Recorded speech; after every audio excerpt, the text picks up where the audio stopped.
ঝিনাইদহের ঐতিহ্যবাহী সহ নির্বাচিত প্রতিনিধিবৃন্দ, সাধারণ শ্রমিকবৃন্দ, আমাদের হায় ওসি মৃত্যুঞ্জয়, আমাদের ছোট ভাই, সে যে বিষয়টা বলেছে তাকে এককালীন প্রায় 1 লক্ষ টাকা এবং অবসর গেলে 90,000 টাকা দেওয়া হয়। এটা সরকারি সংস্থা না, শ্রমিক ইউনিয়নের এই যে ব্যবস্থাপনা, বাংলাদেশের অন্য শ্রমিক ইউনিয়নের ব্যবস্থা আছে কিনা আমি জানি না, থাকলেও অল্প আছে।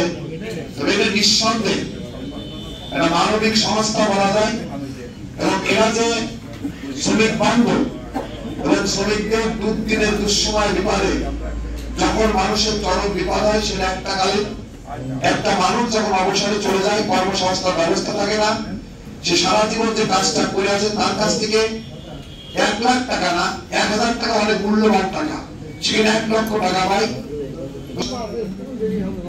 আমরা মনে করি আপনার অত্যন্ত সৌভাগ্যবান একজন মানুষ। আমরা অনেক ক্ষেত্রে অনেক সময় যারা গাড়ির চালক হিসেবে ভাবে অনেক মানসিকতার মানুষগুলো বিভিন্ন ভাবে দেখার চেষ্টা করে, তো তাদের ভিতরে যে এত বড় একটা কাজ আছে, এইটা আমরা হৃদয়কে মন থেকেও দেখার চেষ্টা করি না। আমি নিঃসন্দেহে তাদের এই কাজকে আমি প্রশংসার দাবিদার হিসেবে মনে করি এবং আমি মনে করি যে এটা এই সংস্থার সারা জীবন এই ধারাবাহিকতা বজায় রাখার জন্য উত্তরাধিকার সূত্রে যারা আসবে তারা যেন এই ধারাবাহিকতা বজায় রাখে।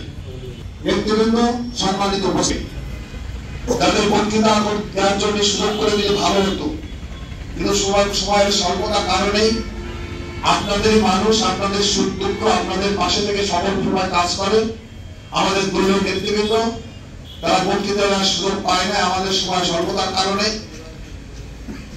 আমি মনে করি যে অবশ্যই এবং জনগণের দল হচ্ছে বিএনপি। বিএনপি জনগণের ভোটে নির্বাচিত হতে চায়।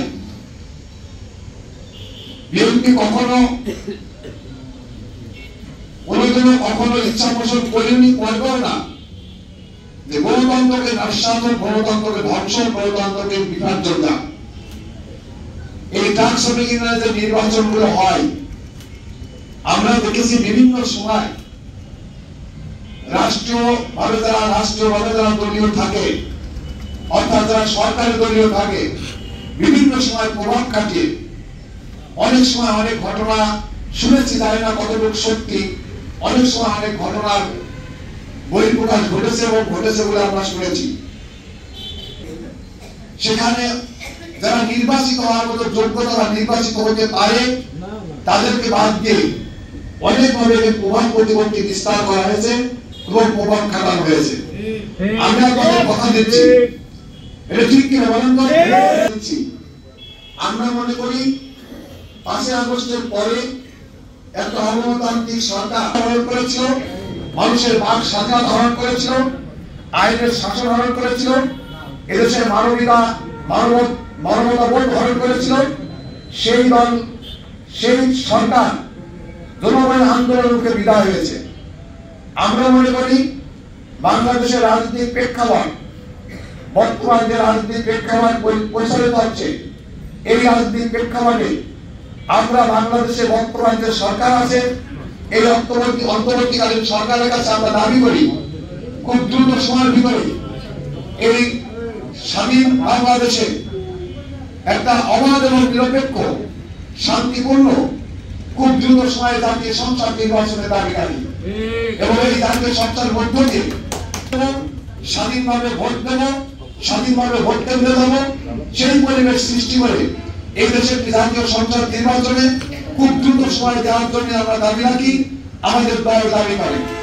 সেই নির্বাচনের মধ্য দিয়ে আল্লাহ যদি রহমত থাকে, আপনাদের যদি সমর্থন থাকে, ইনশাআল্লাহ বাংলাদেশের মানুষ যদি জানে, যদি বাংলাদেশের মানুষের ভালোবাসার দল বিএনপি হয়ে থাকে, আপনাদের কাছে বিএনপির প্রিয় মানুষ যদি আমরা বিএনপি দল যদি আপনাদের কাছে প্রিয় দল হিসেবে থাকে, অবশ্যই ইনশাআল্লাহ আগামী সংসদ নির্বাচনের মধ্য দিয়ে ইনশাআল্লাহ বিএনপি ক্ষমতায় যাবে, এই যে সাধারণ মানুষের ধারণা আছে।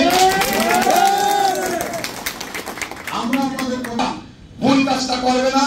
যদি প্রভাব প্রতিপত্তি না থাকে, সেখানে রাষ্ট্রীয় যন্ত্র, রাষ্ট্রীয় শক্তি ব্যবহার না থাকে, অবশ্যই আপনারা আপনাদের যোগ্য নেতাকে নির্বাচিত করতে পারবেন, ঠিক কিনা? আর সেই স্বাধীনতা ইনশাআল্লাহ আপনাদের থাকবে। যা করিল কাজ আপনারা যা বলবেন আমরা আপনাদের সহযোগিতা, ওই শ্রমিকের ন্যায্য হিস্সা এবং ওই শ্রমিকের কোনো কারণে কোনো বঞ্চিত না হয়, আপনাদের প্রাপ্য থেকে বঞ্চিত না হয়, তার মধ্যে কোনো অবিচার না হয়, এইটা আপনারা সবসময় মাথায় রাখবেন। আমরা আপনাদের সকল প্রকার সহায়তা করবো এবং এখানে যারা উপস্থিত হয়েছেন এবং যারা উপস্থিত হতে পারেননি, আমাদের দলের পক্ষ থেকে আমাদের মেসেজটা চাই, আমরা আগামীতে যে জাতীয় সংসদ নির্বাচন আছে আপনাদের সকল প্রকার সহযোগিতা আমরা প্রত্যাশা করি, আপনাদের আশা করি যে আপনারা আমাদের পাশে থেকে সহযোগিতা করবেন। আমরা চাই এদেশের স্বাধীনতার সার্বভৌমত্ব রক্ষা হোক, মানুষের অধিকার, এবং সেই কারণে আপনাদের কাছে দাবি করি আপনারা অবশ্যই ভালো শাসন চান, ভালো শাসক চান, ভালো নির্বাচিত সরকার চান। আমরা আপনাদের কাছে প্রত্যাশা করি ইনশাআল্লাহ আপনারা আমাদের সাথে থাকবেন।